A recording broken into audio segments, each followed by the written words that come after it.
And welcome to this next video in this series of acid and alkali reactions with A-level chemistry, and in this one we're going to look at buffers. Now, we alluded to buffers in the previous example, in the previous clip, when we were calculating the pH of a weak acid after we had reacted it with a strong base. And what we have to establish is that a buffer is a solution that will resist a change in pH when we add a small amount of either strong acid or base to it. It will buffer the pH. For example, our blood is a biological buffer and is quite resistant to changes in pH. Now, in this clip, we are going to look specifically at an acidic buffer, whereby we're going to take a solution of a weak acid.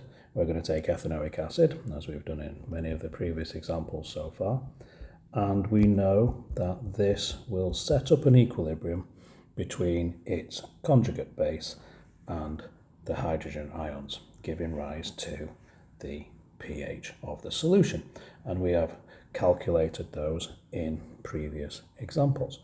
And we've been able to calculate the pH of the solution, knowing that the concentration of the parent acid is high, and appreciating that in a weak acid the concentration of H+ is quite low.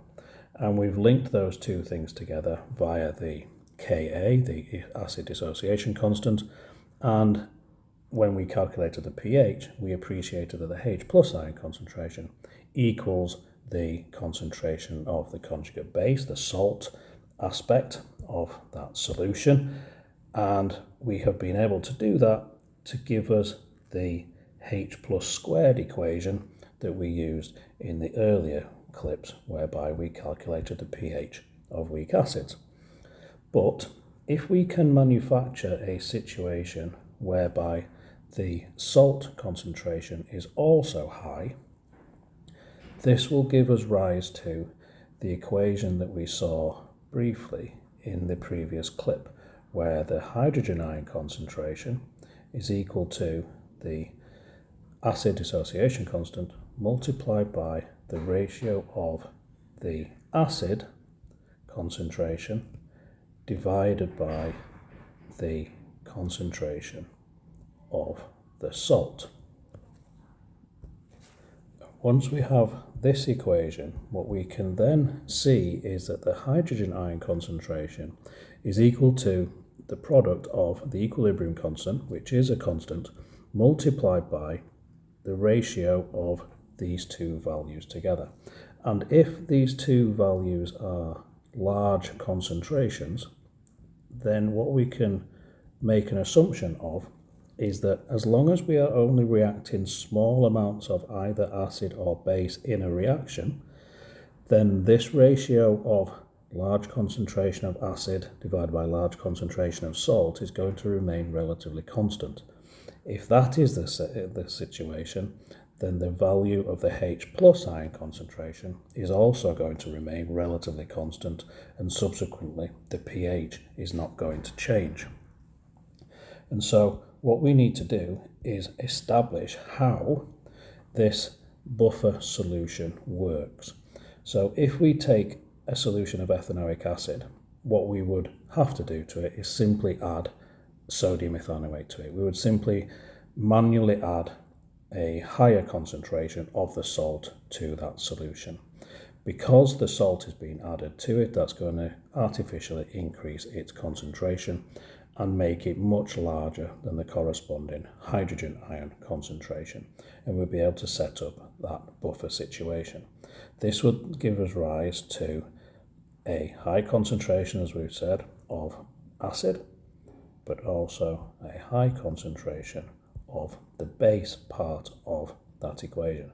And whether we were to add acid or alkali to it, then the acid would react with the base part of this equilibrium and create some more ethanoic acid.